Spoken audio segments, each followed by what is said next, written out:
Selamat berjumpa lagi dengan channel kami, Make It Simple Channel. Di channel ini kita akan membahas hal-hal yang rumit menjadi gampang dan hal-hal yang berat menjadi ringan. Jadi pada episode kali ini kita khususnya akan membahas mengenai apa yang harus kita persiapkan di menjelang masa pensiun ini ya. Karena banyak sekali pertanyaan ya seperti ini, dan mungkin juga para pemirsa ada yang sudah memasuki masa mau pensiun. Jadi apa yang harus kita persiapkan? Apakah itu keterampilan finansial, literasi finansial yang harus kita kuasai, ataukah ada hal lain yang mungkin harus kita siapkan supaya kita nanti bisa sukses di dalam memasuki masa pensiun? Pada kesempatan kali ini narasumber kita adalah Dr. Juniarti MSIAK, ya, sebagai akademisi yang sudah barang tentu berkecimpung di bidang finansial, khususnya di akuntansi, sebagai anggota juga dari Ikatan Akuntan Indonesia ya. Jadi pada kesempatan ini kita akan berbincang dengan Dr. Juniarti ini mengenai apa sebenarnya yang harus kita siapkan di masa pensiun ini. Ya, jadi selamat berjumpa Bu Yuni ya. Selamat berjumpa Pak Rudi. Pada kesempatan ini kita akan ngobrol ya, mencerahkan, memberikan pencerahan lah. Apa sebenarnya yang harus kita siapkan ya kalau kita di masa pensiun itu sebenarnya ada hal-hal apa yang penting ya, yang penting dan kita harus siapkan mungkin beberapa tahun ya sebelum kita masuk pensiun. Silakan Bu Yuni mungkin. Nah, saya ingin menyampaikan dengan menggunakan dua skenario gitu ya, supaya lebih mengena dan lebih mungkin actual lebih aktual. Saya akan menyodorkan ya, ada dua tipe calon pensiunan ya. Yang pertama adalah sebut saja misalnya Mr. A gitu ya. Mr. A ini memiliki gaji yang tidak terlalu besar gitu ya, gajinya cukup pas-pasan selama dia bekerja. Lalu kemudian tetapi Mr. A ini sadar gitu ya bahwa untuk memasuki masa pensiun dia perlu melakukan sebuah perubahan-perubahan yang bisa dikatakan cukup radikal gitu ya. Radikal. Misalnya dia berusaha untuk kemudian mengubah gaya hidupnya. Ya, jadi sebelum pensiun itu datang, Mr. A ini sudah lebih dulu mengubah gaya hidupnya beberapa tahun sebelum memasuki pensiun. Nah, jadi ini Mr. A ini orang yang pendapatannya pas-pasan ya? Pendapatannya pas-pasan. Jadi mungkin mewakili sebagian besar dari kita karyawan di Indonesia, masyarakat ya. Betul. Ya, betul. Nah, kemudian yang satunya itu kita sebut saja Mr. B gitu ya. Nah, Mr. B ini sebaliknya, secara literasi finansial dia sangat melek gitu ya. Punya literasi finansial yang bagus. Mr. A ini juga kebetulan memiliki satu jabatan. Mr. B ini ya? Mr. B memiliki jabatan yang cukup bagus di karirnya, di bidang finansial juga. Jadi Mr. B itu sudah memiliki rencana-rencana keuangan yang cukup matang. Jadi mempunyai pensiun plan ya? Betul, dia memiliki pensiun plan, bagaimana nanti menggunakan mengatur dananya sekarang supaya ketika masa pensiun itu tiba sudah lebih siap gitu ya. Ada passive income lah nanti. Betul, nah, itu sudah dipersiapkan sejak Mr. B ini bekerja gitu ya. Nah, jadi keduanya sama-sama menyiapkan, tetapi perbedaan mendasarnya adalah Mr. A tadi itu lebih menyiapkan dari sisi lifestyle ya, yang di-adjust ya, yang coba karena memang penghasilannya sudah pas-pasan. Betul, penghasilannya sudah pas-pasan, lalu dia adjust lebih menyesuaikan dengan nanti kalau dia pensiun itu pendapatannya berapa, dan dia mulai menyesuaikan gaya hidupnya itu dengan masa pensiun nanti. Jadi 2-3 tahun sebelum dia pensiun dia sudah mulai adjust gaya hidupnya. Jadi meskipun penghasilan saat ini pas-pasan, nanti pensiun kan lebih kecil lagi. Lebih kecil lagi. Nah, tapi ini kan kalau hidup sehari-hari sudah pas-pasan, terus kemudian masih harus diperas lagi artinya ini ya. Betul. Itu bukan hal yang mudah kan ya sebenarnya. Betul sih, bukan hal yang mudah, tetapi nah itu yang sebenarnya di masyarakat kita itu sebagian besar tuh malah tidak melakukan preparation yang baik gitu ya. Tidak melakukan apa-apa ya. Tidak melakukan apa-apa. Jadi ya nanti pensiun pensiun. Pensiun gitu nanti tunggu aja waktunya ya. Wong sekarang aja sudah pas-pasan mau ditabung apalagi. Betul ya. Jadi Itu kebanyakan dari kita ya seperti itu. Itu tidak sebenarnya juga tidak selalu related dengan pendapatan ya. Ada juga orang yang pendapatannya tinggi kan memang pengeluarannya juga lebih tinggi. Jadi mereka juga tidak tinggi tapi nggak prepare juga nggak ada prepare ya. juga ada. Ini rendah nggak prepare nggak juga prepare ada. juga ada. Jadi tidak tergantung pada besar Tapi kecilnya case kita pendapatan. ini satunya tinggi satunya rendah tapi sama-sama prepare ya. Betul, satunya tinggi, satunya rendah, tapi sama-sama prepare, tapi preparation-nya berbeda ya. Kalau Mr. A lebih mengambil ke lifestyle yang di-adjust, kalau Mr. B itu cukup percaya diri bahwa dengan financial planning yang sekarang, dia bisa mencukupi kebutuhan-kebutuhannya kelak ketika pensiun, sama persis dengan ketika dia aktif ini gitu. Betul. Itu yang dilakukan oleh Mr. B. Jadi Mr. B ini istilahnya dia memang secara apa ya? Secara pengetahuan itu ilmunya sudah punya ya. Ilmunya punya dan diterapkan juga gitu ya. Dan percaya diri bahwa nanti kalau dengan pensiun, ilmu itu dia betul, bisa akan memplanning dengan bisa baik. memplanning dengan baik, dia tidak akan Kekurangan. perlu adjust gaya hidup. Oh, tidak perlu adjust gaya hidup ya. Boleh gaya hidup karena pasti dia bisa memenuhi gitu ya. Jadi gimana ini kalau yang sudah pas-pasan tadi cara mengaturnya bagaimana? Nah, yang Mr. A itu gaya hidupnya diatur sedemikian rupa. Jadi dia sudah adjust itu, dia sudah memberitahukan ya. Sebenarnya dia sudah mulai memberikan sign ya.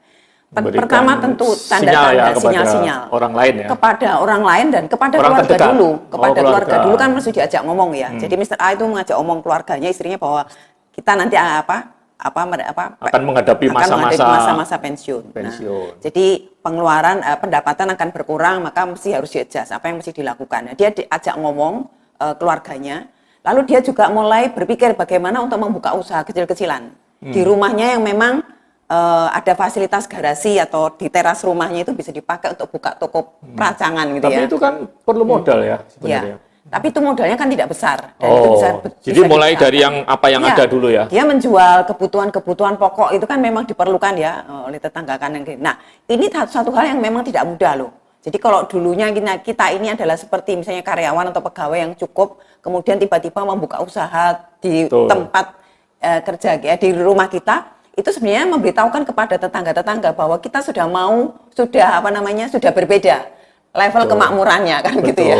Sudah berbeda dibandingkan dengan yang sebelumnya. Jadi itu mereka memberikan signing itu kepada tetangganya, kepada keluarganya dan juga mungkin kepada keluarga besar. Tapi ini oke, kembali ke dia buka usaha di rumah ya. Betul. Tapi artinya kan sebenarnya di lingkungan dia mungkin ada juga yang sudah membuka. Kalau seperti itu gimana? Kita tetap mau membuka atau gimana? Saya kira persaingan itu kan ada di mana-mana ya. Kita tidak mungkin mengharapkan bahwa sepi dulu baru berusaha gitu ya. Memang usaha pokok yang dibuka oleh Mr. A ini itu mungkin tidak menjanjikan laba yang besar.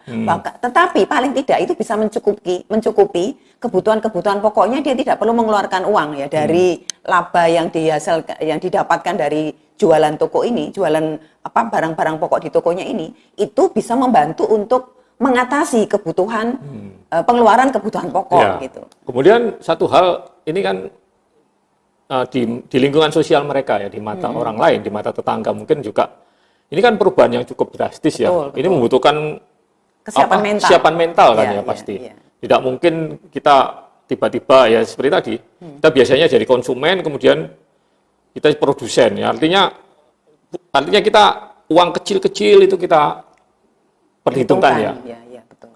Jadi ini membutuhkan betul-betul sebenarnya perubahan mental yang besar ya. Yes, betul Pak. Jadi kalau kita mau maksudnya ketika menghadapi pensiun itu memang betul-betul ada perubahan yang besar, tidak hanya dari sisi pendapatan yang kita akan menyusut, tetapi juga kita perlu menyiapkan mental. Nah, menyiapkan mental itu yang tidak mudah sebenarnya. Betul. Karena banyak orang yang post power syndrome itu loh. Betul. Itu kan. Jadi mereka tidak siap karena mereka merasa bahwa yang dulu dia tidak perlu agak sengsara seperti ini gitu ya. Tapi sekarang kan dalam tanda kutip bisa menjadi lebih sengsara karena masa pensiun. Nah, maka menyiapkan mental itu penting gitu ya. Jadi artinya begini, kalau saya boleh menyampaikan bahwa kita nggak perlu merasa bahwa kita itu adalah mempertahankan pride gitu ya, pride atau gengsi, ego ya.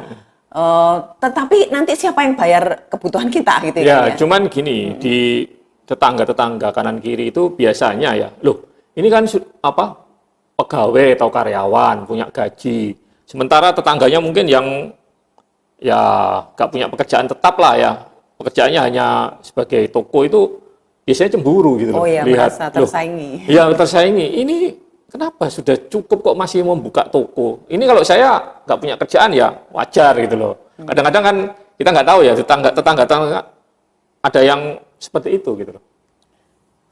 Ya, itu juga resiko ya. Jadi Salah memang satu. harus mental kuat ya ini Betul, ya. Harus betul. ya betul sekarang jadi pegawai ya memang, tapi setelah pensiun ya sama sebenarnya dengan mereka ya. Betul, ya. Oke, jadi selain yang sudah disampaikan tadi oleh Bu Yuni, mungkin apalagi yang harus diperbuat oleh Mr. A ini? Ya, ada banyak hal lain ya, kreativitas lain yang masih bisa dilakukan ya oleh Mr. A. Yang pertama tadi adalah begini ya, yang penting adalah kita jangan gengsi ya, jangan merasa malu sepanjang itu adalah halal gitu ya, ya kita lakukan gitu ya. Tadi membuka toko. Nah di tokonya itu istrinya mungkin bisa membuat panganan kecil gitu ya, makanan kecil yang dijual juga di toko. Dan itu kalau nggak laku itu bisa menjadi dikonsumsi sendiri kan, paling Ya, tidak dia sebagai tidak snack perlu ya, snack untuk tidak perlu keluarga. membeli.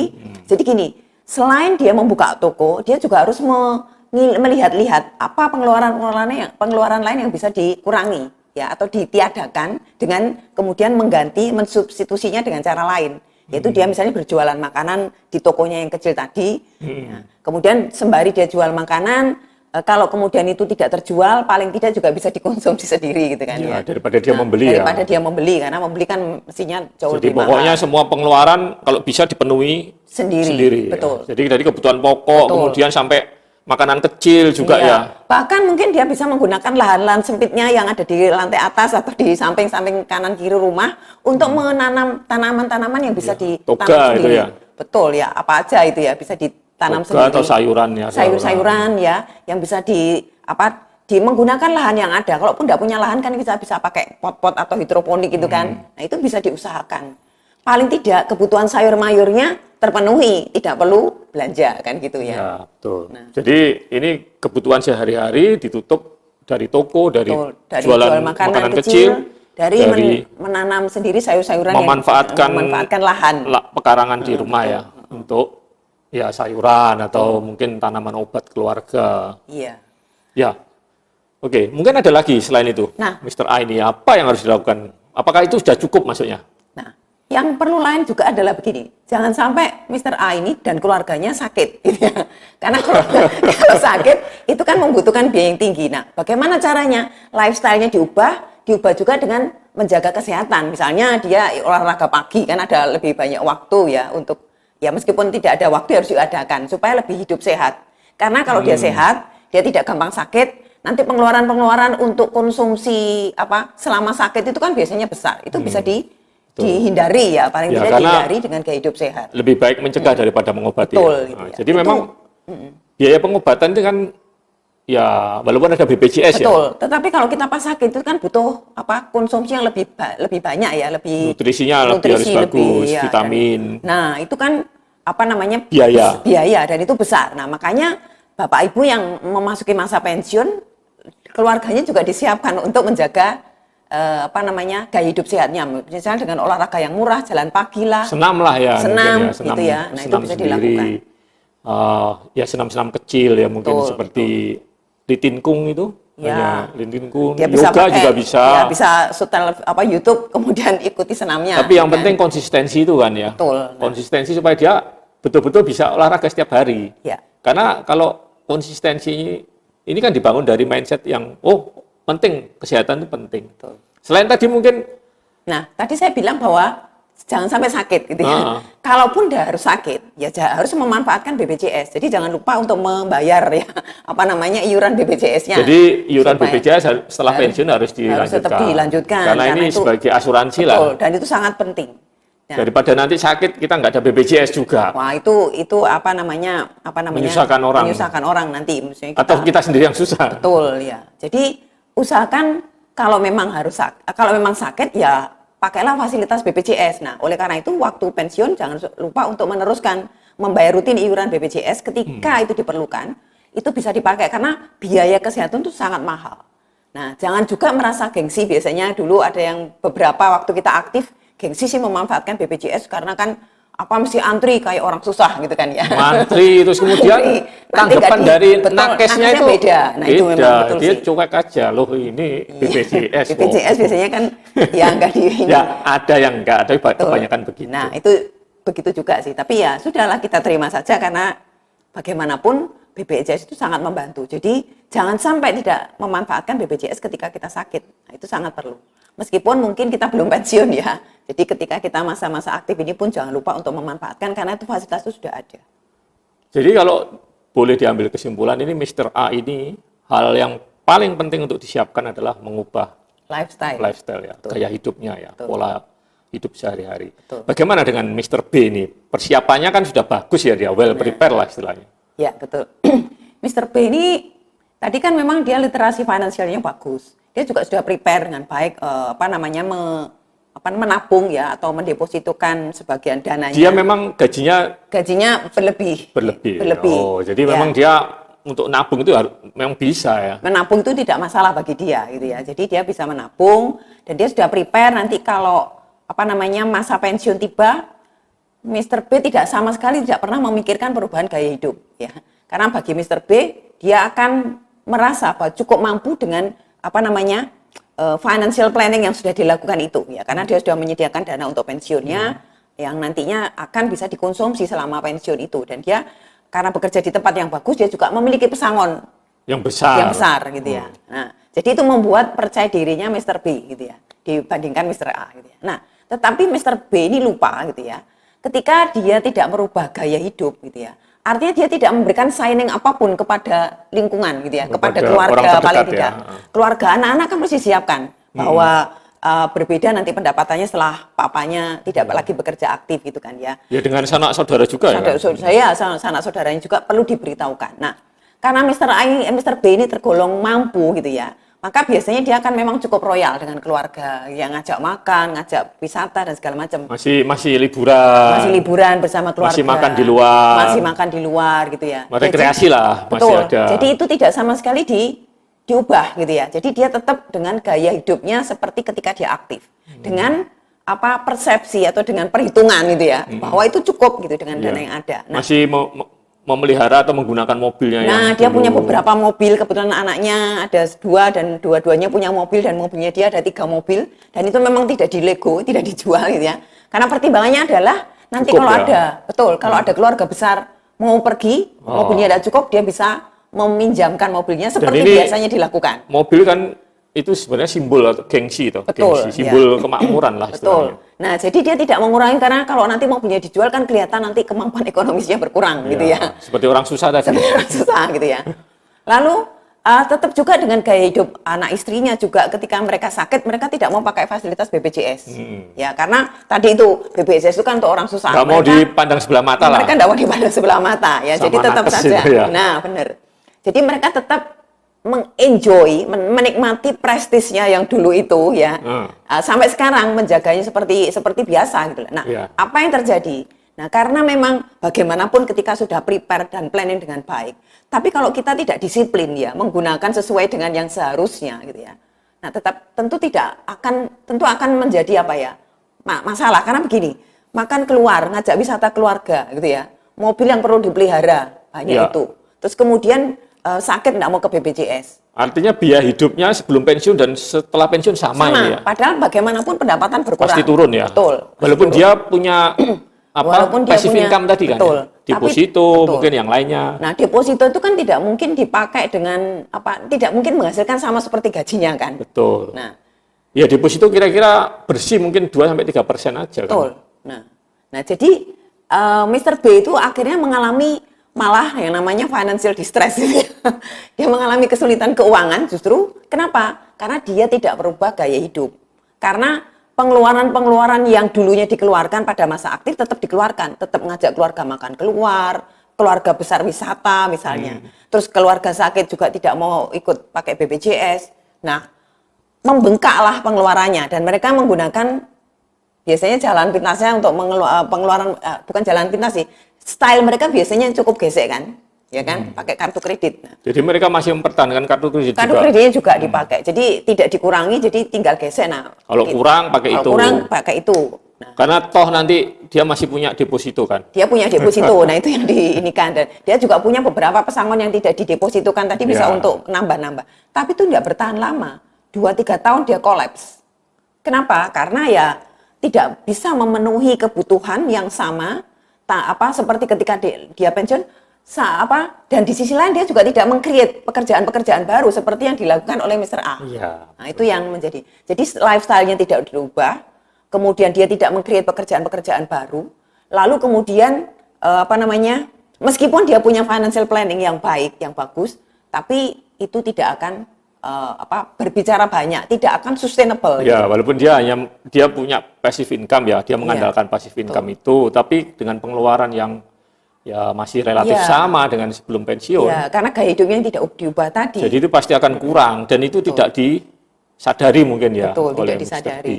Karena Mr. B cukup percaya diri bahwa dia akan mampu, dan dia mungkin Mr. B ini termasuk tipikal orang yang cukup gengsinya tinggi gitu ya. Ya biasanya kalau sudah pada strata sosial tertentu kan gengsi ini penting. Betul. Juga. Ya dengan sendirinya sih tumbuh. Betul. Ya jadi Mr. A dan Mr. B tadi sama-sama persiapan pensiun ya. Betul. Sebenarnya kan kalau dilihat dari sisi finansial, Mr. B ini jauh lebih aman lebih siap. Harusnya nggak mengalami hal-hal yang ya financial distress lah, atau kesulitan finansial. Tapi kenyataannya setelah 2-3 tahun, justru ya Mr. B ini yang lebih terpuruk ya dibanding Mr. A. Betul. Itu kenapa itu bisa dijelaskan? Jadi ini memang tadi kan memang saya cuma mensimulasi ya, dua karakteristik yang berbeda dari calon pensiunan Mr. A dan Mr. B. Nah, tetapi kenapa kok keduanya hasilnya berbeda? Nah, jadi satu hal yang mungkin bisa menjadi lesson learned kita, meskipun ini hanya sebuah simulasi. Pertama kali adalah yang harus kita ubah ketika kita pensiun adalah tentu gaya hidup. Itu gaya pasti, hidup ya nomor satu. Lifestyle itu pasti harus diubah. Dan lifestyle itu meliputi banyak aspek ya. Jadi gaya hidup kita itu meliputi misalnya bagaimana cara kita membelanjakan uang, bagaimana cara kita memenuhi kebutuhan yang dulunya harus semua beli, sekarang diusahakan supaya semua sebisa mungkin tidak beli, tidak harus beli gitu ya. Bagaimana kita menjaga kesehatan itu termasuk bagian dari itu. Lalu awareness kepada seluruh keluarga bahwa kita sudah memasuki masa pensiun, kemampuan finansial kita tidak sama seperti dulu. Nah di Indonesia ini kan biasanya kita ini kan memang punya ikatan yang kuat dengan keluarga besar ya, saling tolong menolong, bla bla bla dan seterusnya. Itu tidak masalah. Tetapi ketika kita memiliki dananya, tetapi kita juga harus memberitahukan kepada mereka dengan jelas gitu ya, dengan terus terang bahwa kita tidak lagi mampu untuk menolong seperti dulu. Gitu ya, untuk membantu seperti dulu. Nah itu harus kita declare gitu ya, jangan sampai kemudian karena demi gengsi dan kita tetap memenuhi saja, itu nanti akan menyulitkan kita sendiri. Intinya begini, ketika kita pensiun jangan sampai kita menyusahkan diri sendiri dan menyusahkan keluarga kita dan keluarga besar. Gitu. Itu harus kita catat gitu ya. Jadi perubahan gaya hidup itu yang penting. Kita bandingkan tadi misalnya dengan Mr. B. Mr. B itu kan dari sisi kesiapan finansial kan bagus dia. Tetapi ketika tidak mengubah financial gaya hidupnya, tetap saja dan tidak memberikan awareness kepada keluarganya, akhirnya menderita.